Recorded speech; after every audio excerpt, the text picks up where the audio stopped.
तर ह्या दोन मुली कारमधून बाहेर आले, त्यांना तिथे माझी गाडी पार्क आहे,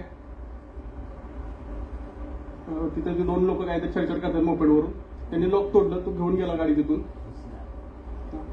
त्या मुलींनी घाबरत घाबरत व्हिडिओ कसा तरी बनवला, म्हणजे चांगली कामं त्या धाडसी मुली होत्या.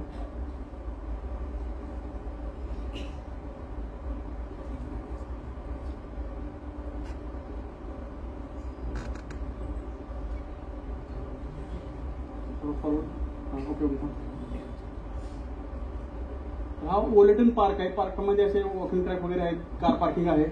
तर इथे त्या लोकांनी मी तो गाडी पार्क केली होती या पार्कमध्ये, आणि ते हरण वगैरे दिसत आहेत, खूप सुंदर वाट आहे. तर ती पहिला एक्सपोर्ट करतोय, हा पाठीमागून त्याला पुश केलाय, आणि ही माझी गाडी आहे ती दिसते ती. आता त्यांनी पाय टेकवला आणि हा पाठीमागून एक्सपोर्ट करतोय, तो करतोय. अशा प्रकारे हे घेऊन गेले इथून. तर मी सकाळी एका इव्हेंटला गेलो होतो, इव्हेंट अटेंड केला, मॉर्निंगला निघालो, आणि निघाल्यानंतर ब्रेकफास्ट करायचा होता. एक वॉलेटन पार्क म्हणून सगळ्यात सुंदर जागा आहे आणि सुरक्षित आहे ती, म्हणून तिथे पार्क केली. पे एंड पार्किंग आहे, आतमध्ये मुलं वगैरे खेळतात, फॅमिली असतात तिथे, कार वगैरे पार्किंग होतात. सो वाटलं सेफ आहे. तरीही मी ब्रेक पॅड लॉक लावलं होतं तिथे, हँडल लॉक तर होताच, ब्रेक पॅड लॉक होता. आणि कसं असतं, एखादी गोष्ट घडणार असेल तर पुरे काय ना काम जाते की रिस्की वाटी लगानी आहे. सो त्याच्या आदल्या दिवशी पाऊस पडला, त्यामुळे मी जॅकेट, पासपोर्ट जॅकेटमधून काढला आणि बॅगेत ठेवला. त्याच्या आदल्या दिवशी मॉर्निंगला मी जरा ऑनलाईन परचेस केलं क्लाउड स्टोरेज. सो माझे सगळे कार्ड मी बाहेर काढले, टाकले, जे काय वर्क होतं ते पाहिलं, आणि समोरच माझी बॅग होती 10 लिटरची केशवाची, तर त्यामध्ये ती कार्ड टाकली, जॅकेटमध्ये ठेवले नाही. आणि दुसऱ्या दिवशी पाऊस आल्यामुळे मी कॅश आणि पासपोर्ट काढून टॉप बॉक्समध्ये ठेवला, तो वॉटरप्रूफ आहे. सो नेक्स्ट डे मॉर्निंग विचार केला की आज पण पावसाचं वातावरण आहे, आज मला पुन्हा सेम प्रोसेस करावी लागेल. सो अखंड सावधान असावं हे समर्थांचं वाक्य मी काही काळासाठी विसरलो, आणि ही सगळ्यात मोठी चूक झाली. सो त्यामध्ये ठेवलं. नंतर विचार केला की 150 किलोमीटर रनिंग आहे, टँक फुल आहे, तो आज काय फ्युलिंग करायची गरज नाही, सो काळाची पण गरज नाहीये. सो पार्क केली, आणि खिशामध्ये काय पाऊंड्स होते, 50 पाऊंड, म्हणजे ब्रेकफास्ट होऊन झाले एवढ्यामध्ये आपलं सहज. सो गेलो, आतलं रेस्टॉरंट बंद होतं, मग गेटच्या बाहेर गेलो, पार्कमध्ये रेस्टॉरंट होतं, मग बाहेर गेलो, आणि तोच विचार होता की इथे काही चोरी होण्याचे प्रश्न नाही. तरी मी ब्रेक पॅड लॉक लावलं होतं, बाहेर गेलो, रोडवरती 1-2 रेस्टॉरंट शोधले, बघितले, ब्रेकफास्ट केला. 1 तास वगैरे लागला असेल, 10 वाजता गेलो आणि 11ला बाहेर आलो. आल्यानंतर गाडी नाही, तरी माझ्या डोक्यात नाही की गाडी चोरी झाली आपली. मला वाटलं की कार पार्किंगला जागेसाठी कोणीतरी इकडे तिकडे मूव्ह केली असेल. सो मी रिलॅक्समध्ये शोधत होतो कुठे पार्किंग केली आहे की काय. तेव्हा 2 मुली आल्या आणि त्यांनी मला व्हिडिओ दाखवला, आणि तेव्हा मला समजलं की आपली गाडी ऍक्च्युअल चोरी झाली. ज्या गोष्टी ऐकल्या आज मी आता त्या व्यक्ती आहे, फ्रॅक्शन ऑफ सेकंड मला कळालं. मी ताबडतोब पोलिसांना, माझ्या एका मित्राला फोन केला, लोकल बायकर इव्हेंटच्या ऑर्गनायझर. तो म्हणला की पोलिसांना फोन कर, मी जर आता ऑफिसमध्ये. मग पोलिसांना त्यांनी नंबर दिला 999, आणि त्या पोलिसांना विचारलं कोणत्या दिशेला गेले, तर या दिशेला म्हटली ती. मग मी तिकडे धावत सुटलो की तिथे कुठेतरी असतील, कारण फुल्ली लोडेड बाईक होती. सो 1-2 माईलच्या पुढे जाऊ शकत नाहीत. तर शोधाशोध केली, सापडली नाहीत. हा ऑर्गनाइज क्राईम होता. हे लोक व्हॅन घेऊन येतात, कुठल्या तरी गेटला व्हॅन पार्क करतात ओपन करून, आणि पटकन गाडी घेऊन डायरेक्ट व्हॅन मध्ये लावून डोर बंद करतात. सो सीसीटीव्ही मध्ये पण सापडत नाही. पण पार्कातून जाताना सीसीटीव्ही वगैरे सगळं काहीच झालेलं आहे तिथे सीसीटीव्ही मध्ये. सो पोलिसांना फोन केला, आणि तेव्हा मला कळालं की पोलीस विचित्रच आहेत. विचित्र म्हणजे त्यांना काही सिरियसनेस नाही. त्यांनी एक लिहून काय म्हणतात रिपोर्ट लिहून घेतला, आणि मला नंबर पाठवला, आणि सांगितलं की हा नंबर घेऊन इन्शुरन्सला जावा, इन्शुरन्स क्लेम करा. मी शॉक, म्हटलं मी हेल्प मागतोय, तुम्ही इकडे या, सायरन वाजवा, ते कुठेतरी डंप करतील गाडी, इथेच कुठे असणार आहे, जाऊ शकत नाही. तर ती लेडीज मला विजा प्रश्न विचारते, बरेच काय, बर्थडेट काय, बर्थ इयर काय वगैरे काय. मी अक्षरशः तिला बोललो की तुम्ही माझा बर्थडे सेलिब्रेट करण्यात जास्त इंटरेस्टेड दिसताय, जे की तुमचा जॉब करण्यात असलं पाहिजे. त्याचा काही फरक पडला नाही. ते म्हणजे wait for the call back. मी तिथे थांबलो, वाट बघितली, अर्धा तास 1 तास कॉल बॅक नाही आला. मी पुन्हा कॉल करायला लागलो. सो पुन्हा त्यांनी सांगितलं की वी हॅव अदर जॉब्स. मग माझं डोकं भडकलं. मग मी ताबडतोब नेपाळ एक आहे तिथे रेस्टॉरंट, तो माझा ओळखीचा आहे, त्या ओनरला बोलवलेलं. तेव्हा त्याला म्हटलं जवळच्या पोलीस स्टेशनला जाऊया कुठं. तो म्हटलं इकडे ती सिस्टम नाहीये, पोलीस स्टेशनला असं जाता येत नाही, पोलीस स्टेशनच नसतं, सगळं ऑनलाईनच असतं. म्हटलं कुठं असेल तिकडे जाऊ, चल. गेलो. लकीली ते बाहेर आले होते, पेट्रोलिंग निघाली होती. त्यांना पहिला प्रश्न विचारला की कुठला जॉब करता, मी बघायला आलोय. मी मराठीत सांगतो, वडातान होते जरा इंग्लिश बोलताना जोगा. पण मी त्यांना म्हटलं असा कोणता जॉब करताय, त्यांना प्रश्न नाही कळाला. सांगितलं असेल, म्हटलं तुमचा जॉब असला पाहिजे, मी फोन केला तिथं आलो पाहिजे, तुम्ही हा कोणता जॉब करत बसलाय, तर टाइमपास चाललाय. तिथे मी बोललो, त्यांनी म्हटले सॉरी, हा क्राईम रिपोर्ट तुम्हाला आला असेल. म्हटलं हा आलेला आहे. आणि बऱ्याच गोष्टी झाल्या, 2 तास डिस्कशन झालं. त्यांना मी माझ्यासारखा त्यांचा कोणी अपमान केला नसेल पोलिसांचा त्यावेळी मी खूपच त्याच्यामध्ये माझं 15,000 पाऊंडचं नुकसान झालं होतं. नेपाळ माझ्यासोबतचा घाबरला की आपल्याला अरेस्ट करतील की काय, कारण त्यांना मी हे बोललो की तुम्ही मुंबईमध्ये या, तुमचा मोबाईल चोरी झाला किंवा अशी कंप्लेंट रेस करा, आणि तुम्ही फक्त ऑब्झर्व करा की ती पोलीस काय करतात पुढच्या व्यवस्था. तुम्ही जर फॉरेनर तर तुमची केस टॉप लेवलला तुमची प्रायोरिटीवर घेतली जाईल. आणि हे शिका, तर त्याला तो ऑफेंड झाला. कारण मला तुम्ही येऊन शिकवता येत नाही आणि इंडियन येऊन शिकवावं ब्रिटिशांना, तर ऑफेंड झाला तो. मी त्यांना बरेच सुनावलं की तुमचं काम नाही, तुम्ही काम केलं पाहिजे, तुम्ही शोधूया आहे ते. पोलिसांचा झिरो इंटरेस्ट. 2 तास डिस्कशन नंतर कळालं की पोलीस काय नाही करत. एम्बेसीला फोन केला. एम्बेसी म्हटले की आमचा हा एरिया ऑफ बिझनेस नाहीये, आमची एरिया टेरिटरी फक्त डॉक्युमेंटेशन, डेलिगेशन आणि इंटरनॅशनल अफेअर्स. सो या क्षेत्रामध्ये जर काय असेल तर आम्ही करू शकतो, आम्ही पोलिसांच्या कामात हस्तक्षेप नाही करू शकत. कारण उद्या ते आम्हाला आमचं काम करायला सांगतील, ते आम्हाला आवडणार नाही की तुम्ही हे करा. पण प्रत्येकाचं एक कामच असतं. सो आमच्यात जे आहे ना ते करू शकतो, आम्ही ह्यात करू शकत नाही. काउन्सिल अंडर पोलीस होतं, तो तुम्ही तिकडेच बघा. सो मला कळालं की आता एम्बेसीतून पण चोरीला हेल्प नाही होत आहे, पोलीस पण नाही आहेत. मग मी दुसऱ्या मित्राची बाईक घेतली, तिथल्या 2 मित्रांना बोलवलं कार घेऊन. शहरामध्ये पूर्ण दिवसभर नॉटिंगहम शोधलं की कुठं पार्क केली असेल, ठेवली असेल, सगळ्या ठिकाणी जंगलामध्ये लपवली असेल काय, सगळं फुल डे शोधलं अंधार पडेपर्यंत. नंतर समजलं ही फक्त माझ्या मनाची समज ही की मी हे केलं नाही असं वाटू नये. तो मित्र पण म्हणला की याचा काही उपयोग नाही होणार, इथं बाईक चोरी झाली की सापडत नाही. पण मी ऐकायला तयार नव्हतो. लंडनमधल्या मित्रांना फोन केला, सगळ्यांचं हेच म्हणणं होतं. तेव्हा मला बऱ्याच गोष्टी कळाल्या, पण म्हणजे आता ऐकून असतो बाईक चोरी झाली. लंडनमध्ये क्राईम रेट खूप आहे आणि त्याच्यामध्ये बाईक चोरी हे तर एकदम सर्रास आहे. कार चोरी 1.5-2 करोडच्या बेंटली वगैरे गाड्या चोरून घेतात. पोलीस म्हणतात इन्शुरन्स घ्या, शोधाशोध पण होत नाही. माझी तर गाडी काय 4-5 लाखाची, त्यामुळे काही सिरियसनेस नाही. सो मी आणखी फ्रस्ट्रेट झालो की ह्याचं काय, तुम्ही एवढं लांब आलो, दात कुठं मागायची. मग दुसऱ्या दिवशी मॅन्चेस्टरला इव्हेंट होता माझा, म्हणजे मी तिथं गेस्ट होतो मॅन्चेस्टर महाराष्ट्र मंडळामध्ये. मी त्यांना फोन केला मी येतोय म्हणून. मी त्यांना आधी सांगितलं होतं बाईक चोरी झाली असं सगळं इन्फॉर्म केलं होतं. तर म्हणजे आता असं झालं, पासपोर्ट चोरी झालं, पासपोर्ट सगळं चोरी झालं होतं त्यावेळी, फक्त मोबाईल हातात होता. म्हणजे मी येतो इव्हेंटला. गणपतीचा उत्सव होता, गणपती 28 ऑगस्ट, गणपतीपासून 2 दिवस झाले होते. म्हटलं जरा विघ्नहर्त्याचं दर्शन घेतलं, काहीतरी विघ्नहर्त बघूया काय होतंय. दर्शन घेतल्याशिवाय म्हटलं बुद्धी चालणार नाही. म्हटलं मी येतो गणपतीला येतो, उत्सव होईल, पाया पडतो, दर्शन घेतो, पुढचं बघू. मग गेलो तिकडे. मी ट्रेनचं तिकीट काढलं माझं कोणीतरी. मी मॅन्चेस्टरला गेलो. ती झाल्यानंतर लगेच नेक्स्ट डे माझी ट्रेन होती. ऑक्सफर्डला एक इव्हेंट होता, तिथून मी गेस्ट होतो. ओव्हरलँड इव्हेंट म्हणून सगळे बाईकर्स वगैरे तिथे येतात. मग त्यांना सांगितलं माझं तिकीट काढा, मी काय बाईक नाही माझ्याकडे. ते म्हणले तरी पण ये, तिकीट काढा. मग गेलो, तिथे गेलो. मग 2 दिवस माझ्या डोक्यात प्लॅन होता, म्हणजे चाललं होतं ह्याच्यावर करायचं काय. कारण पोलीस नाहीत, मित्र बोलतात की इथे 10 पैकी 10 बोलले इथे चोरी झालेली गोष्ट मिळत नाही आणि चोरीच्या क्राईमला इथे कसलाही सिरियसनेस नाहीये. फक्त जीवाशी काय आलं तरच हे करतात. आणि ह्युमन राईट्स इतके भयंकर आहेत तिथे विनाकारणाचे. जर बाईक चोरी होताना मी तिथं घटनास्थळी पोहोचलो असतो तर नक्कीच आता रायडिंग जॅकेट होतं, रायडिंग बूट होते, तर तिथं मारामारी झाली असते. त्यांना मी खरंच मारलं असतं. कारण बाईकला कोणी हात लावतोय आपल्या आणि हॅमरनं जर लॉक होत असेल तर तो एक्स्ट्रीम लेवलचा राग आहे. आणि बरेच आता मी कराड आणि दुष्काळ भागातला मनुष्य, त्यामुळे संघर्ष लहानपणापासूनच. सो तिथं खूप मोठा संघर्ष उडाला असता आमचा. आणि त्याच्यामध्ये एखादा जखमी झाला असता आणि त्याने पोलीस केस केली असती की आम्ही ह्याची बाईक चोरी करताना याने आम्हाला मारलं, तर मी आज 10 वर्षासाठी जेलमध्ये गेलो असतो. आणि हा तिथला कायदा आहे, त्यामुळे कोणी मध्ये पडत नाही. सर्वांना प्रश्न होता की त्या पोरीनी ओरडाओरडा का नाही केला. युकेमध्ये सर्रास तुम्ही व्हिडिओ पाहिले असतील, लोक ते कटरनं लॉक तोडतात, कोणी मध्ये पडत नाही. चोरांनाही माहिती आहे की कोणी मध्ये पडणार नाही, चोरांना हे माहिती आहे की पोलीस येणार नाहीत, त्यामुळे 100% सक्सेस रेट आहे चोरी करण्याचा. असे कायदे. हा खरंच विचित्र परिस्थिती. आणि ती लोक इकडे येऊन आपल्याला हे सांगत नाहीत, का सांगत नाहीत काय माहिती, प्रेस्टिजचा प्रश्न येत असेल. आपण म्हणेल की इथं राहणं सुरक्षित, कशाला तिकडे जात आहे, तिथे येऊन फक्त छान छान गोष्टी सांगतात. पण लंडनमध्ये सुरक्षा म्हणजे रस्त्यावर असे पट्टे मारले की ह्या पट्ट्याच्या तुम्ही आतून चालला फुटपाथवरती तर तुमचा मोबाईल चोरी होईल, तर तुम्ही इकडून चाला. नदीवर लिहितात ना पाणी वाढलं की नदीत उतरू नये, कॉशन. तसे प्रकार घडले. सरकारनं चोरी रोखली पाहिजे. सरकार वरून करतं की करायला की चोरी होईल. आणि आणखी असे भयंकर रूल करायला की जर तुमचा मोबाईल चोरी करून जर एखादा चोर पळतोय गाडीवरून, त्याने जर हेल्मेट नसेल घातलं तर पोलिसांनी त्याला चेस नाही करायचं, कारण त्याने हेल्मेट घातलं नाही, पडला तर त्याचं डोकं फुटेल. आणि तेव्हा कळतं की ह्यांनी आपल्यावर राज्य केलं, त्यांचा जे सांभाळता येईना. हा ना, असं काहीतरी केलं पाहिजे. चोराला मार दिला पाहिजे. चोराला कसं ह्युमन राईट पाहिजे, ह्युमन सारखं वागा आणि ह्युमन राईट्स घ्या. तर असं माझं मत आहे त्यांना. तर अशा प्रकारे तिथले बरेच कायदे कळाले. त्यामुळे माझं नशीब चांगलं आहे, मी तिथे गेलो नाही घटनास्थळी, त्यामुळे मी हे लढा देऊ शकलो. बऱ्याच गोष्टी झाल्या. 2 दिवसात मी बीबीसीला प्लॅन केला, व्हिडिओ शूट केला, काय झाले ते सगळे रिअल टाइम व्हिडिओ होते, पण मी 2 दिवसांनी पोस्ट केले. कारण पहिली गोष्ट आता याचा कोणाचा प्रश्न होता राहण्याचं काय केलं. आता मला दुसऱ्या दिवशी गणपतीला गेलो, दर्शन झालं, हे पण डोक्यात प्लॅन होतं की आता हा करायचं काय, घरी तर मी जाणार नाही. एम्बेसीला सांगितलं होतं फोन करून मी की मला पाहिजे पासपोर्ट. एक ईसी असतं, इमर्जन्सी सर्टिफिकेट. आपल्याला जर टुरिस्ट व्हिसा असेल आणि आपण एका परदेशात असेल आणि आपला पासपोर्ट हरवला तर आपल्याला एक ईसी भेटतं आणि ते घरी यायचं असतं. कारण तुम्ही जर वर्क व्हिसा असेल तर तुमचं काम अडलंय म्हणून तुम्हाला पासपोर्ट दिला जातो. स्टुडंट व्हिसा असेल तर तुम्हाला तिथे राहायची गरज आहे म्हणून तुम्हाला पासपोर्ट दिला जातो. तुम्ही जेव्हा टुरिस्ट व्हिसावरती येता तेव्हा हे तुमचा हाऊस आहे, आणि पासपोर्ट हरवला म्हणजे तुमच्या हॉस्पिटली, आता जाऊ घरी. म्हणजे हाच रूल असतो. आता माझे स्वराविषयी सिरियस आहे, पण माझे टोन किंवा माझे ते जरा भाषापेक्षा त्यामुळे जरा होतं विनोद जोगोपाठ. पण हा प्रकार असतो की सगळं घरी जाणे. मला माहित होतं की मला आता ही ईसी देतील. मी त्यांना सांगितलं जर मला तुम्ही इलेक्ट्रॉनिक ईसी देत असेल इमर्जन्सी सर्टिफिकेट तर मी एम्बेसीकडे येणार नाही. मी इकडेच भूमिगत होऊन लढा देणार वासुदेव बळवंत फडकेंसारखा.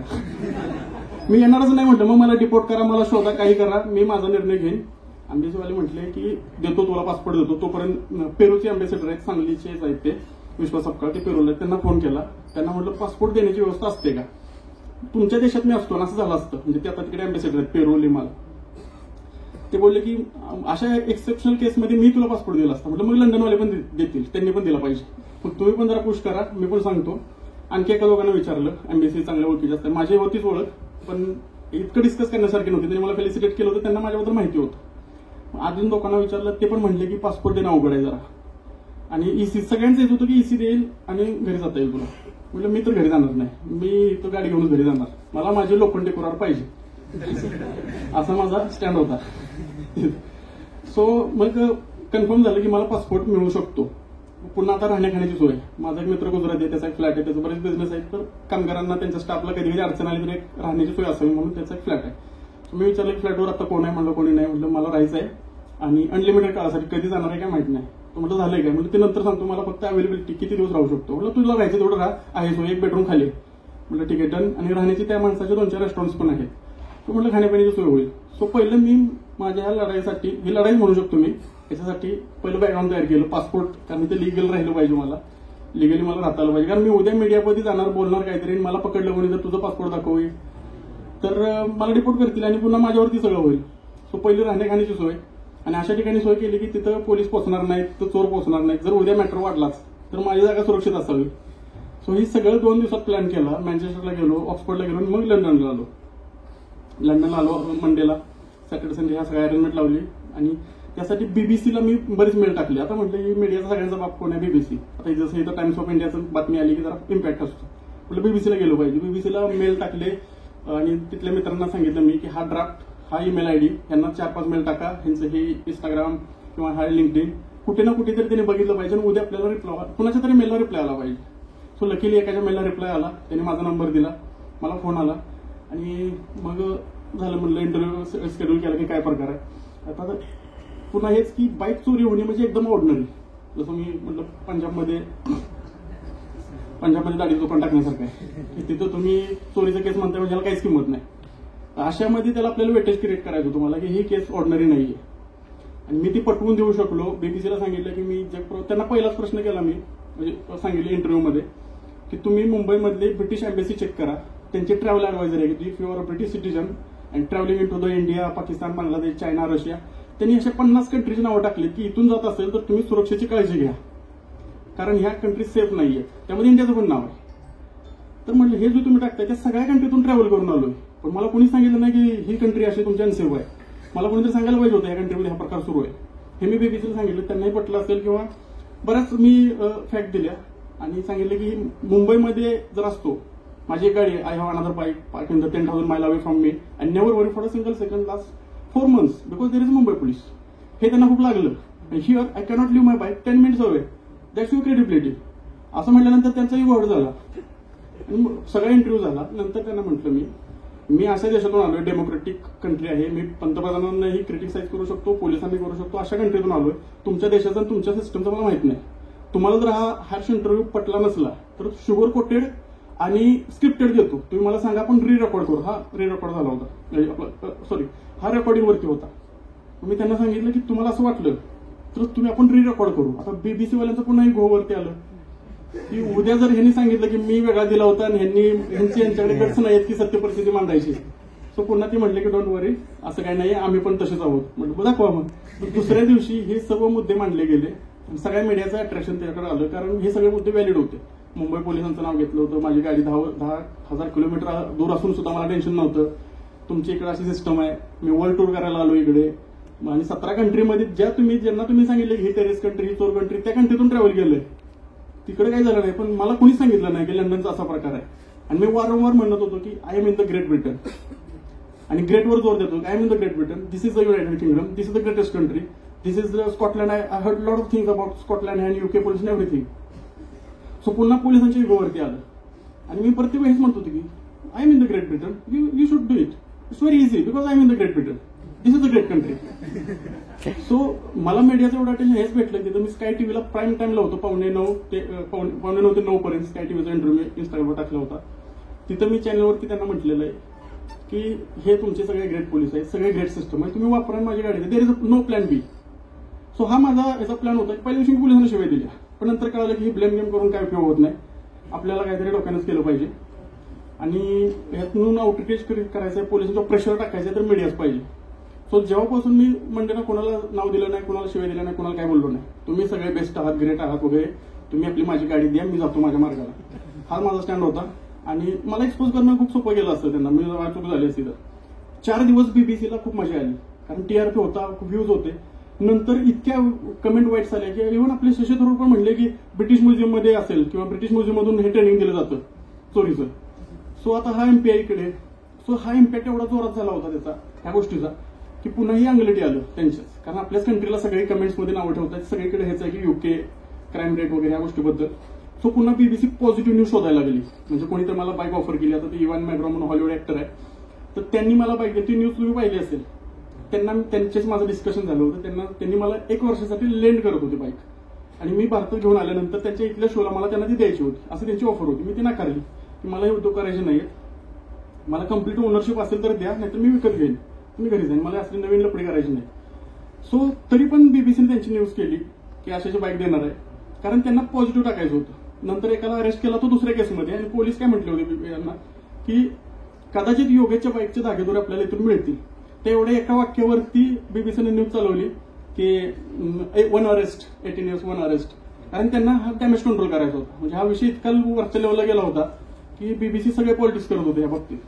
आणि मी कसा ह्यातून ताऊन सुलाकून टिकून निघलो.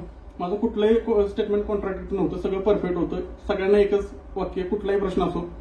पहिली गोष्ट इंग्लिश माझी 3rd लँग्वेज, त्यात 3rd क्लास, म्हणजे शिक्षणच आपलं मराठी राहील, शिक्षण झालंय आणि आयुष्यात कधी इतकं इंग्लिश बोलतो, त्यांनी माझं इंग्लिश बाहेर काढलं सगळं बाहेर, जे काय होतं ते जोगापाट. पण त्यामुळे पहिला प्रश्न की कॅमेरा फेस करतो, बीबी सारखे लोक माईक घेऊन पुढे आहेत, वेगवेगळ्या प्रकारे प्रश्न विचारतात. पहिले प्रश्न त्यांचा ऐकून ते अर्धे शब्द बोलतात, ब्रिटिश ऍक्सेंट खूप डिफिकल्ट आहे, तो असा एकदम कानात प्राण आणून ऐकायचा प्रश्न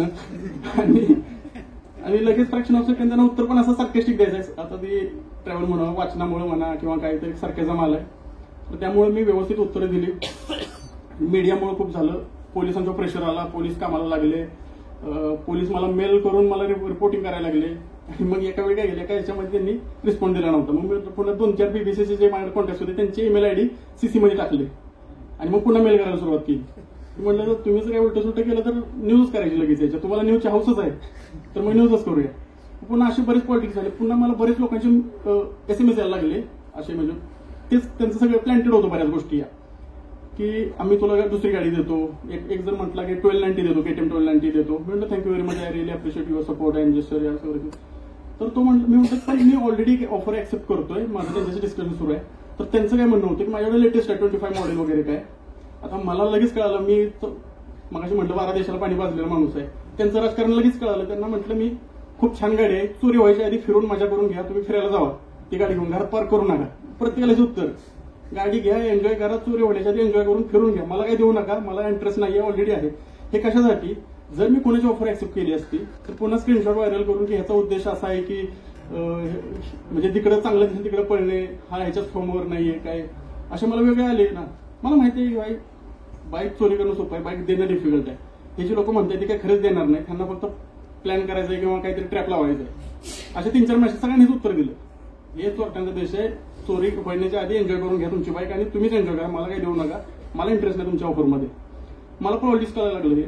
मी जो बाईक घ्यायला गेलो, म्हणजे बाईक आता लेटेस्ट घेतली, पण त्याच्या आधी जेव्हा मी 11 तारखेला डिस्कशन करायला गेलो होतो त्यांच्याकडे की तुमची बाईक खरंच माझ्या नाव होणार आहे का, तुमचं ऑफर काय, तुम्हाला ह्याच्या बदल्यात काय पाहिजे, डिस्कशन करायला गेलो होतो. डायरेक्ट ऑलरेडी तिथं बीबीसी 3-4 मीडियावाले होते. तेव्हा पटकन माझ्या डोक्यात प्रकाश पडला की हे सगळं प्लॅन चालले, डॅमेज कंट्रोलचं चाललेलं आहे, की यांना फक्त आता पॉझिटिव्ह दाखवायचं की आम्ही खूप चांगले करतोय वगैरे हे ते. आणि हे बाईक चोरीचं पोलिसांचं प्रेशर, कारण सगळ्यांनी त्यांना जपलं असणार आहे की तुम्हीच चालवलंय सुरू, ब्रिटिशच आहे, ब्रिटिश ब्रॉडकास्टिंग कंपनी. कारण मी त्यांना सांगितलं होतं की मी फक्त डिस्कशन करायला आलोय, मला त्यानंतर मी कन्फर्म करेन की घेणार आहे की नाही. पण त्याची लगेच 5 वाजता संध्याकाळी 5 वाजता ते आमच्या स्टोअरमधून गेले डिस्कशन करून आणि मी मित्राच्या घरी गेलो. 6:30 वाजता बीबीसीवरती टीव्हीवरती आम्ही न्यूज बघत होतो. म्हणजे 1.5 तासामध्ये एपिसोड एडिट करून एवढा फास्ट दाखवला 6:30 वाजता. तेव्हा मला कळालं की हे राजकारण आहे, हे सगळं पॉलिटिक्स चाललंय, हे पण यांना डॅमेज कंट्रोल करायचं. तर मग मी पण त्याप्रमाणे सुरू केलं आणि म्हटलं ठीक आहे. पोलिसांना डायरेक्ट पुन्हा मेल टाकायला सुरुवात केली पोलिसांना की ह्या बाईक वगैरे भेटले, याचा अर्थ असं नाही की मी सोडतोय. आता कोर्टात केस उभी राहणार आहे. आता ही नवीन बातमी लेटेस्ट की त्याला दुसऱ्या एका व्यक्तीला अटक केलेली आहे. तिथं कसं असतं की चोराला पोलीस मारून काढू शकत नाही, तो कोर्टात उभं करणार, कोर्ट दोषी ठरवणार आणि मग चोर कोर्ट सांगणार की एवढं याचं भरपाई दे किंवा काय असेल ते कोर्ट निर्णय देणार. त्याचं पुन्हा होणार, त्याला किती वर्ष लागतील माहित नाही. पोलिसांनी मला मेल टाकला की आता कुठे आहे, किती दिवस युकेमध्ये आहे, जर ट्रायल सुरू झाली तर येणार का. वाचल्या सांगितलं मी येतो, मी इथेच आहे, कुठे जात नाही. म्हणून मी काही स्टोरी वगैरे टाकली नाही इंस्टाग्रामवर की मी फ्लाईंग टू लंडन येते आता तिथं टाकली आणि काही व्हिडिओ वगैरे केला नाही. आता 2-3 दिवसांना सांगेल, कारण त्या मेलची वाट बघत होतो की याच्यावर त्यांचं काय उत्तर आहे. कारण बरेच पॉलिटिक्स झालं, पोलिसांकडून झालं, मीडियाकडून झालं. 4 दिवस सगळ्यांना मजा आली, सगळी बातम्या सुरू झाली. इतकं विषयीचं पहिल्यांदा सांगितलं मी तुम्हाला की ट्रेंडिंग विषयावरून गेलो होतो आणि इंडियन कम्युनिटीने एवढा आउटरीच क्रिएट केला की आपल्या भारतामधून इतका रिस्पॉन्स आला. सगळ्यांनी स्टोरी शेअर केली, कमेंट्स केली. सगळ्या माझ्या ह्या बाईक चोरीचा विषय आला ना की सगळ्यांच्या कमेंट्स असायच्या अगेन्स्ट युकेच्या. सो त्यांना कळालं की आपली वर्ल्ड वाईड प्रतिमा खराब होते. सगळ्या देशामध्ये बातमी झाली होती. अगदी व्हिएतनाममध्ये पण बातमी, मला परवा लिंक मिळाला का व्हिएतनाममध्ये पण बातम्या आहे, वेगवेगळ्या देशांमध्ये, इटालियन भाषेमध्ये, रशियन भाषेमध्ये बातम्या आहेत. तो सगळीकडे युकेमध्ये एकाची बाईक चोरी झाली, हा प्रकार सगळीकडे झाला. सो त्याचा मला पुन्हा त्रास झाला. सुरुवातीला सगळ्यांना मजा आली, पण मी माझा फोकस हटवला नाही. मी 4 दिवसांना पोलीस स्टेशनला जायचं, त्यांना मेल टाकायचे, भेटायचं, काय प्रोसेस केली आहे. मग त्यांनी आता एकाला अटक केली. नंतर मला विचारलं की ट्रायल येणार का. मी म्हटलं येणार, मी कुठे असेल जगात तिथून येणार, पण मी ट्रायल येणार, कोर्टात उभं राहणार. आपलं देश, मला माझे लोखंडी कुऱ्हाड पाहिजे. तुमची सोन्याची कुऱ्हाड पण मी घेऊन जाणार आहे आणि लोखंडी कुऱ्हाड पण घेऊन जाणार. ही गाडी कदाचित मला मागे द्यावी लागेल, कारण भारतामध्ये 100% तारीफ आहे. ड्युटी जे आहेत, कस्टम ड्युटी, एक्साईज ड्युटी, 100%. ह्या गाडीची तिथली कॉस्ट 11-12 लाख आहे. ही जरी गिफ्ट वगैरे जरी असली, तसं असतं तर मग दुबईमध्ये कित्येक लोकांनी गाडी खरेदी केली असती, गिफ्ट पेपर बनवला असता, मुंबईमध्ये चालवली असता. फॉर्च्युनर तर किती स्वस्त मिळते तिथे, पण ती खूप डिफिकल्ट आहे गाडी घेऊन येणं बाहेरची. सो म्हटलं माझा प्रवास कम्प्लीट करणं माझं टार्गेट आहे. मला गाडी पाहिजे वगैरे काय, मला देताय तुम्ही, चांगली गोष्ट आहे. आणि मलाही 15-20 दिवसात कळालं की हे मला माझी गाडी काय आणून देणार नाही, त्यांना वेळ लागणार आहे. आणि आता ती गाडी एवढी फेमस झाल्यामुळे ती बाहेर काढू शकत नाहीत, विकू शकत नाहीत कोणाला. आणि पार्ट्स काढून विकण्याची पण हे नाही, कारण ती गाडी एवढी अजून सेलच नाही झाली. सो पार्ट खराब कधी होणार, ते विकणार कधी. सो हा बराच प्रकार मी तिथं पाहिला, बघितला. रोज माझं आंदोलन सुरू होतं. एमबीसीमध्ये जायचं, मीडियामध्ये जायचं, बरेच मीडिया, कॅमेरा, कुणाला नाही म्हटलं नाही. कोण पॉडकास्टवाला ठीक आहे चला, कोणी इन्फ्लुएन्सर आले असं असं करायचं, याला येऊ द्या. सकाळी ते दिवसभर कधी जेवलो, कधी काय माहित नाही, वजन किती कमी झालं काही लक्ष नाही. पहिलं आपलं फोकस हेच. सो असं प्रचंड स्ट्रेसफुल होते मागचे 20-22 दिवस लंडनमध्ये. त्या दुसऱ्याच्या देशात थंडी सुरू होते, पण लोकांचा सपोर्ट भेटला. लोक फोन करून विचारपूस करायचे. आपल्या इथून सोशल मीडियाचा इतका इम्पॅक्ट झाल्यामुळे मीडियाला लक्ष द्यावं लागलं त्यामध्ये. आणि बीबी सारखा मीडिया होता सोबत आणि त्यांना इंटरेस्ट होता. अजूनही मला त्यांनी मेसेज करतात की पुढचं अपडेट काय, कारण आपल्याला न्यूज करायचे. 3-4 तर बातम्या बीबीसी टीव्हीवर येणे, ही गोष्ट जरी चांगली असली तर त्याचं कारण चांगलं नाही. स्काय टीव्हीच्या त्या स्टुडिओमध्ये बसतानाच मी त्या मॅडमना म्हटलं होतं की लंडनमध्ये, युकेमध्ये स्काय टीव्ही सारख्या लिडिंग न्यूज चॅनलवरती मी प्राईम टाइमला बसतोय. हे जरी एकदम माझ्यासाठी ऑनर असलं तर ह्याचं रिझन काही चांगलं नाहीये, ते मी अभिमानाने मिळवू शकत नाही. असं डायलॉग मारून बसलो होतो, तेव्हा तिला कळालं की इंटरेस्टिंग होणार आहे. आणि त्या चॅनलवरतीच मी म्हटलंय तिथे की बऱ्याच गोष्टी झाल्या. तर त्या लेडीजनं विषय बदलून आफ्रिकावर नेला की you are doing a challenging journey in the Africa, so next leg is Africa. मी प्रश्न संपल्यावर बोललो की no, Africa is not challenge, UK is the real challenge. तिथं मी त्यांच्या चॅनलसमोर बोललोय. त्याचं कारण की तिथे चोरीच्या याला सोशल सिक्युरिटी अजिबात नाही. मला काही कुठली कंट्री ब्लेम करायची वगैरे काही नाही. मला जायचं, सुंदर कंट्री, गेलो, फिरलो, मजा गेली, एक्झिट केली, पुढच्या कंट्रीला निघालो. फक्त की मला तुम्ही व्हिसा देताय तर माझी सोशल सुरक्षा गरजेची आहे. भारतात जर कोणी आलं, त्याची चोरी झाली, इथली पोलीस त्याच्या मागे लागणार, आपलं काम ते करणार, त्यांचं ते काम आहे. माझी तीच अपेक्षा की युके पोलिसांचं तेच काम आहे, त्यांनी ते करावं. ते काही केलं नसल्यामुळे मी एवढंही केलो, पण असं काही कोणाला ब्लेम गेम केला नाही. आणि त्याच लोकांनी पुन्हा त्याचं प्रायचित्त म्हणून म्हणा किंवा काय गो फंडवर काय फंड रेस केला, बाईक दिली मला त्यांनी. चांगली गोष्ट आहे की मी एका महिन्याच्या आधी, आज 28 तारीख आहे आणि 28 तारखेला बरोबर आज 1 महिना झाला. ही बाईक चोरी होऊन 1 महिन्यानंतर मी आज पुण्यात येऊन भाषण देऊ शकतोय. त्याचं कारण की तुमच्या लोकांचा सपोर्ट, इथून सपोर्ट भेटला, त्या लोकांनी दिला. ब्रिटिशर लोक, बायकर्स कम्युनिटी एकत्र आली, त्यांनी मला मेसेज केले की वैफिल अशा आमच्या भूमीवर असं झालं. आणि सगळ्यांचा पोलिसांवर रोष होता. इव्हन लोकल लोक सुद्धा सुरक्षित नाहीत, ते सुद्धा हे फेस करतात. आणि मी बायकिंग कम्युनिटीचा एक इव्हेंट होता, तिथे गेलो. त्यांना मी फ्रेंडली प्रश्न विचारले की तुम्ही बऱ्याच देशातून ट्रॅव्हल करता, US आणि UK या 2 कंट्रीला काही मी असं ब्लेम करत नाही, पण यांनी बऱ्याच कंट्रीला ठरवलंय की ही आफ्रिका चोर कंट्री आहे, इराण टेररिस्ट कंट्री आहे, भारत सिक्युअर नाहीये, पाकिस्तान असं, रशिया चायना एकदम युद्धखोर कंट्री. प्रवास करताना कळतं की खरा सगळ्यात जास्त क्रिमिनल आहे क्राईम तो US मध्ये. पण आता कुठल्याच कंट्रीच्या एम्बेसीमध्ये असेल की if you travelling in to US, तर ट्रॅव्हल ऍडवायझरी आपल्याला कुठेच भेटणार नाही की US मध्ये ट्रॅव्हल करताना तुम्ही ह्या काळजी घ्या, अशी कुठली कंट्री भेटणार नाही. पण तिथं लहान लहान मुलं बंदूक घेऊन सुपर मार्केटमध्ये जो लोकांना मारू शकतो, चोरी करताना तर तिथं डायरेक्ट फायर तर होते. इथं UK मध्ये डायरेक्ट कोर्टात जेलमध्ये नेतात, पण US मध्ये तर डायरेक्ट फायर करतात. म्हणजे इतकी वाईट अवस्था US मध्ये. पण कुठलीच कंट्री तुम्हाला सांगणार नाही की अशाची ट्रॅव्हल ऍडवायझरी आहे की तुम्ही तिकडे जाताना काळजी घ्या. पण हे लोक सांगतील की तुम्ही इकडे जाताय, याची काळजी घ्या, त्याची काळजी घ्या, ही चोर कंट्री आहे, हे ते. तर ह्या तो हिपोक्रसी, ही जी काय बायस होतं किंवा ही आयरॉनिक, हे मी तिथं बोलत होतो. आणि ते फक्त चांगल्या भाषेमध्ये, की कुणाला काय ऑफेंड वगैरे नाही. ब्रिटिशर लोकांनी बराच सपोर्ट केला, मला भेटायला आले, साहित्य पाठवलं. म्हणजे कपडेच नव्हते मला, टी शर्ट जॅकेट काढलं तर कपडे नाहीत, घालायला टी शर्ट नाही, शूज काढला तर घालायला चप्पल नव्हती मला. मी त्या 2 दिवस तर मी कुणाची चप्पल, कुणाची पॅन्ट, कुणाचा शर्ट कसा दिसतोय, काय मॅच होतोय का नाही, काही बघितलं नाही. आपला फोकस एकच, आपल्याला फक्त इथं काहीतरी सगळ्या क्रिएट करायचंय आणि प्रेशर टाकायचं फक्त पोलिसांना, आणि पोलिसांच्याकडून काहीतरी काम करून घ्यायचं. आणि दिवसभर थंडी, फक्त एक टी शर्ट होता. दिवसभर लंडनमध्ये जायचो. जेव्हा डोक्यात काम असतं तेव्हा थंडी लागत नव्हती. जेव्हा रिलॅक्स व्हायचो 3-3:30ला, तेव्हा थंडी लागायला सुरू व्हायची. मग जॅकेट घ्यायला मी जायचो. 5,000-6,000 आपल्या ह्याच्यामध्ये पैसे नाही तेवढे. म्हटलं जॅकेट घेऊन काय थंडी लागते, म्हटलं काय थोडी जातोय थंडीनं. आणि असं आपलं ठरलं की थंडीनं मारायला मिळालंच नाही मला. सो दुसऱ्या दिवशी सकाळी उठले विसरून जायचो जॅकेटचं. पुन्हा हे आंदोलन सुरू, इकडे पळ तिकडे पळ, थंडी वगैरे काय सगळं. 5 वाजले थंडी वाजायला सुरू व्हायची. 4थ्या दिवशी कोणीतरी इंस्टाग्राम मेसेज केला की काय नव्हतं, मिनॉर क्लासिक म्हणून, मिनॉर क्लासिक, ते मला ऍड्रेस पाठवा. मग त्यांनी मला हुडी आणि टी शर्ट पाठवले. मग त्यांना ऍड्रेस दिला. मग त्यानंतर मी हुडी घालून जरा बरं झालं. पण नंतर चप्पल कोणीतरी म्हणजे माझी चप्पल एक होती, म्हटलं चप्पल ही कोण घालणार आहे, कोणी नाही. रेस्टॉरंटमध्ये गेलो, म्हटलं मी घालून जातो. मग ती चप्पल घेऊन आलो इकडे. म्हणजे पप्पांना सुद्धा मी टी शर्ट मागताना दहावेळा विचार करतो. मी 17 वर्षानंतर मी पुण्यात कर्वे रोडला करिश्मा सोसायटीमध्ये आयडियाच्या एरंडवण्यामध्ये सुद्धा मी काम केले. 17व्या वर्षी डिप्लोमाला होतो, 2nd इयरला. तर फीसाठी मला बसून दिलं नव्हतं. शेतकरी फॅमिली, दुष्काळ भाग होता, आता पाणी वगैरे आले. सर मी 17व्या वर्षापासून मी कोणाला पप्पांना टी शर्ट पण नाही मागितला. मी का गरज पडली तर इकडे कॉल सेंटरमध्ये येऊन काम केलं. एरंडवणीला होतो आयडियामध्ये 2008ला, जेव्हा कॉल सेंटर वगैरे सुरू झालेली तेव्हा. तर त्यामुळं मला ही कपडे, चप्पल कोणाची घालतोय, कपडे कोणाची, एवढी वाईट अवस्था आलेली माझ्यावर. तेव्हा मला कळालं की बाईक आहे तर सगळं आहे, बाईक नाही तर मी पूर्ण नागडा झालो. खरंच हीच परिस्थिती होती. त्याविषयी हा प्रश्न होता की आंघोळ केली तर घालायला कपडे नाहीत, सकाळी उठतो तर ब्रश नाही, कोलगेट नाही, सगळ्या गोष्टी डिपेंडंट. ही परिस्थिती कोणावर येऊ नये, कारण ही आपण इमॅजिनच करत नाही. काय नाही, मोबाईल काढला चार्जर नाही, कुणाचा चार्जर घे, कुठं वायर बघ, काय फक्त मोबाईल होता म्हणून टिकलो. आणि प्रत्येक क्षणाला नवीन चॅलेंज. अरे आपल्याला शर्ट पण नाही, जॅकेट काढला, टी शर्ट नाही, थंडी काय काय सांगायचं, ग्लोव्ज नाही, चप्पल नाही. तर अशा बऱ्याच, त्यामध्ये 1-2 टी शर्ट होते.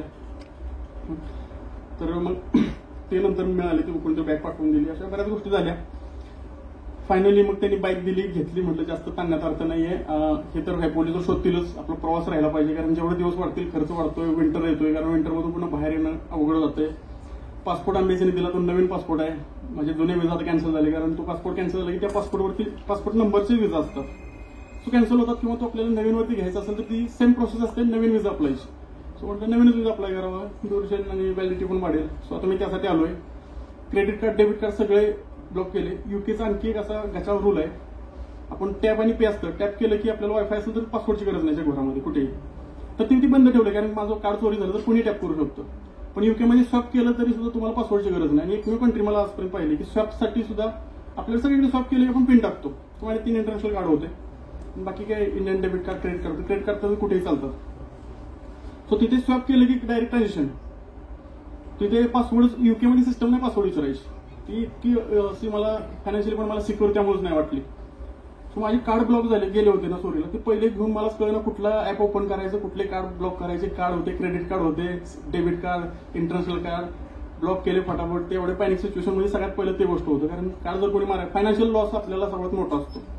मला ऑलरेडी एवढं गेलेलं आहे, त्याच्यामध्ये आणखी अकाउंटचे पण काही जर गेले, क्रेडिट कार्डवर जर गेले तर त्याचं बिल मला भरायला लागेल काही नोंदणी करून पुन्हा. तर ह्या सगळ्या गोष्टी ते सगळे ब्लॉक केले कार्ड. ते आता काढण्यासाठी इकडे आलोय, डॉक्युमेंट हे सगळ्या प्रोसेस आहे, विजा आणि अजून आफ्रिकेला जाण्यासाठी हे काय ते हे लागतं, येलो फिवर सर्टिफिकेट लागतं. येलो फिवर सर्टिफिकेट बनतं अंड्यापासून. मला आहे अंड्याची अलर्जी, मी येलो फिवर घेऊ शकतो. मी अख्खी कोंबडी खाऊ शकतो, पण कोंबडीचा अंड्याचा एक पार्ट नाही खाऊ शकत. हा, ते इझिली मिळत नाही येलो फिवर.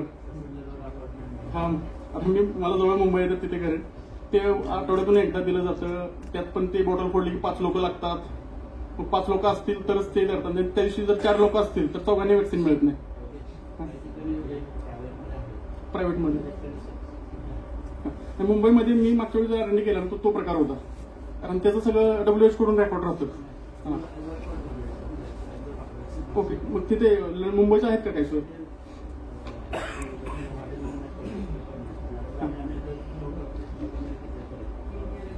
अच्छा, हां, ठीक आहे. मग मी तो ट्राय करतो, ते फास्टेस्ट होईल मग माझं काम. सो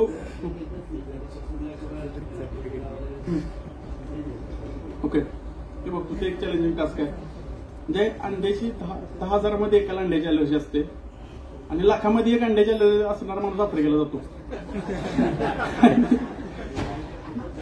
हो ना, म्हणजे तेव्हा हॉस्पिटलमध्ये त्यांचं काम आहे की ब्रीफ करणे की कोणाला अंड्याची अलर्जी असेल, एक अलर्जी तर हात वर करा, आणि ते सांगून कामाला लागतात. आणि मी हात वर केला, पूर्ण सिस्टम हादरली. आता काय करायचं माहितच नाही, कारण आजपर्यंत केस झाली नाही. व्हॅक्सिन न्यायला कोणीतरी आलंय आणि त्याला अंड्याची अलर्जी आहे. मग ते सिनियरकडे गेले, मग बघितलं. तेव्हा पनवेलमध्ये गेलो होतो मी. सिनियर म्हटले मला पण माहित नाही, त्याची फी घेतात की नाही तेही त्यांना माहित नाही. मग ते बराच वेळा 1-2 तासानंतर हे सगळं पहिले मिटवली रेग्युलर, आणि नंतर मग माझ्या मध्ये मी पंक्तीला बसलोय पण ती जमते. तर असा हा प्रकार घडला. त्यानंतर झालं, ती बाईक ऍक्सेप्ट केली. पुन्हा बाईक घेतल्यानंतर ऍक्सेसरीजची कामं होती, लोकांनी फंड रेस केला होता, मग ते सगळे परचेस केले. जीवी वगैरे लंडनमध्ये, परदेशामध्ये खूप सोपं नाही की एका ठिकाणी सगळं मिळेल, वेगळ्या ठिकाणी शोधत होतात. झेरॉक्स काढण्यात सुद्धा चॅलेंजेस, तुम्ही फिरताना माहित असेल की झेरॉक्स काढणे आपलं खूप इझी आहे, तिकडे तेही चॅलेंजेस आहेत. तर बऱ्याच गोष्टी चॅलेंजेस पार करून फायनली फ्लाईट पकडली. मी आलो इकडे, आता गावी जाणार. लोकांना रिलॅक्सेशनसाठी थायलंड वगैरे जावं लागतं, थोडं काय मला बांधावं जावं लागतं. ते करंजीत झाडाखाली जाऊन झाडाखाली हॅमक लावून झोपायचं, मसर आहेत आपली जरा तिथं गेलं की मला मग मेंटल एनर्जी वगैरे माझी जरा स्टेबल होती, सगळे मग गोष्ट मिळतो. त्यामुळे मी तातडीने म्हटलं ओंकारला की आपण इथं भेटायचं तुम्हाला सगळ्यांना, तर एकत्र असं रेस्टॉरंटमध्ये भेटण्यापेक्षा आपण एक हॉलमध्ये भेटू, शांततेत बसू, बोलता येईल, जरा गप्पा मारता येईल. त्यानंतर कराड आणि गावी 4 दिवस, आणि मग पुढच्या प्रवासाला. तर अशा प्रकारे हा प्रवास आहे. बोलत इतके कमीच आहे. थँक्यू व्हेरी मच, तुम्ही एवढ्या पावसात वेळ आलात. धन्यवाद. 2 मिनिटं फक्त हा शंकरनाथ होईपर्यंत थांबूया अशी मी नम्र विनंती करतो. मी असंच या प्रेस्टिज किंवा ह्या नादाला लागून ऍपल फोन, मॅकबुक घेतल्यानंतर ऍपल फोन घेतला आणि चोरांनी माझा मॅकबुक फेकून दिला. तेव्हा मला कळालं की ऍपल हे प्रोडक्टवरती खर्च करणे वर्थ आहे, कारण तो मी जर मोबाईलमध्ये लॉक केला तर तो खोलू शकत नाही. चोरांना कळालं की ह्याचं काही व्हॅल्यू नाहीये, त्यांनी पटकन तो फेकून दिला. पोलिसांनी तो आणला, कोणीतरी पोलिसांना दिला, आणि ह्या सगळ्या चोरीमध्ये मला फक्त माझा मॅकबुक मिळालेला आहे. 1 लाख रुपयाची किंमत. तिथं दुसरा कोणत्याही कंपनीचा लॅपटॉप असता तर तो मला परत मिळाला नसता. सो मला तेव्हा किंमत कळाली ब्रँडची, आणि मी काय खर्च केले ते मला वर्थ वाटले. आधी वाटत होतं हे फक्त छान दिसते म्हणून घेतले, प्रेस्टिजसाठी घेतले, पण तसं नाही. तर ऍपलला एक थँक्यू. हा प्रोग्राम ऑर्गनाईज करण्यासाठी खूप मोलाची मदत झाली. हर्षवर्धन घेवडे आमचे मित्र, मातृभूमी टूर्स, विशांत वचकळ आहे बाहेर त्याची, आणि देवा गाणेकर आमचे उन्हाळ भटकंतीचे, आणि पुणे भटकंती कट्टा. सो या चौघांच्या असोसिएशननी आपण हा कार्यक्रम डिझाईन केलेला होता. सो चौघांचे मित्रच आहेत आमचे अर्थात, पण तरी इन्फॉर्मली आभार मानायचे. सो सरांना मी विनंती करतो की आपण शंखनाद करावा, बाहेर जाताना अल्पोपहाराचा आस्वाद घ्यावा, आणि योगेशला आपल्याला बाहेर भेटता येईल. सो म्हणजे हॉल आपल्याला रिकामा ठेवता येईल. थँक्यू. अजिंक्य हाडके म्हणून आमचे, नसरापूरला कधी गेलात तर त्यांचं ओंकार स्वीट्स म्हणून दुकान आहे. तर हा सामोसा आवडला तर राजगड तोरणाला जाताना स्टॉप घ्यायला विसरू नका. मित्रच आहे त्याच्यामुळे प्रमोशन करणं आमचं काम आहे, पण खूप सुंदर आहे. जाताना मागच्या वेळेला त्यांनी समोसे दिलेले होते, तर त्याच्यामुळे आता आम्हाला अल्पपराचं वेगळं टेन्शन घेण्याची गरज नसते. सो ते जाताना त्याचा आस्वाद नक्की घ्या. उरले तर पार्सल घेऊन जायलाही हरकत नाही. उझबेकिस्तान मधून समोसा भारतात आले. मला खरं वाटलं नाही. उझबेकिस्तानमध्ये गेल्यानंतर कळालं की बाबर समोसा घेऊन आला होता. अगदी एकच मिनिट. अतिशय सरप्राइझिंगली आज मला सन्मान करण्याचा मान दिला गेला एक प्रेक्षक म्हणून. त्यासाठी पूर्ण ह्या सगळ्या टीमचे आभार. योगेशचे तर आभार आहेतच, कारण आम्ही फेसबुकला कनेक्टेड आहोत. आणि दुसरी गोष्ट मी असं नेहमी म्हणतो की energy flows where attention goes, आणि हीच एनर्जी योगेशकडे आहे. त्या कारणाने एनर्जी फ्लो बरोबर होते आहे. आणि त्याच्या पुढच्या संपूर्ण या परिक्रमेच्या साठी माझ्या खूप साऱ्या शुभेच्छा. शंखवादन हे मी का करतोय हे थोडक्यात सांगतो की शंखाचे जे रेझोनन्स असतात किंवा तुम्ही आता आवाज ऐकाल तर हे नेहमी पॉझिटिव्ह वाईब्सच तयार करतात. आणि युनिव्हर्स आपल्याला त्याच्या अनेक हातांनी द्यायला बसलेलं असतं, आपण ते घ्यायचं असतं. आणि म्हणूनच हा शंखनाद मी युनिव्हर्ससाठी करतोय की या युनिव्हर्सनी योगेशला ही संपूर्ण ताकद, हे संपूर्ण बळ आणि ज्या गोष्टी त्याने हरवल्यात त्या त्याला परत मिळाव्यात यासाठी मी करतोय. धन्यवाद. माईकवर करत नाहीये कारण शंख मोठ्यांदी वाजेल.